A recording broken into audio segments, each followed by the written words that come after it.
রাজনীতিকে একটা সম্মানিত জায়গায় নিয়ে গেছেন।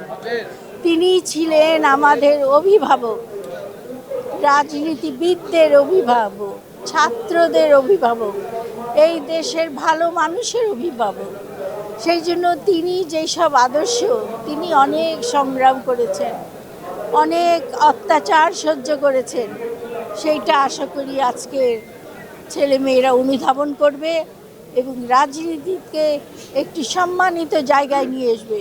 এবং এখানে তিনি আপোষ করেন নাই, তিনি করাপশনের বিরুদ্ধে হাতিয়ার ছিলেন, কিন্তু তিনি দেশপ্রেমিক রাজনীতিবিদ, ছাত্র জনতা, আর্মি, সবার জন্য, আলেম ওলেমা, সবার জন্য তিনি ছিলেন অনুকরণীয় একজন ব্যক্তি। আমি মনে করি তার আদর্শ যদি আমরা পালন করি তাহলে বাংলাদেশ কোনোদিন বিপথে যাবে না। তার জীবনীটা আমাদের বুঝতে হবে। তিনি মানুষের জন্য এত কষ্ট করে গেছেন, কিন্তু কোনো বাজে কথা বলেন নাই। তিনি নীরবে সহ্য করে গেছেন এবং এই ক্ষমতাটা হাজার চিল্লাচিল্লি চাইতে অনেক বেশি। তিনি নীরবে কাজ করে গেছেন। আমি তার অনুকরণ করি, আমি নীরবে কাজ করি, কিন্তু আমার আজকে কোনো অভিভাবক নাই।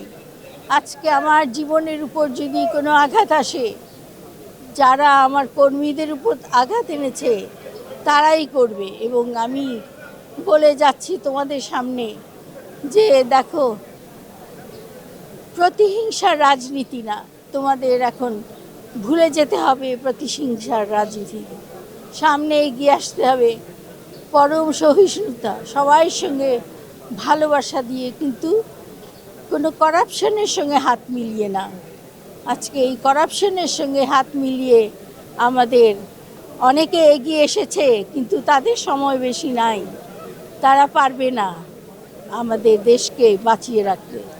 আমার সেই ছাত্র জনতা ভাইদের দরকার, যারা রাস্তায় নেমে এসেছিল, বুক পেতে দিয়েছিল গুলির সামনে, তাদের দরকার। এবং আমরা যেন তাদের সবসময় শ্রদ্ধা করি, সামনে রাখি তাদের।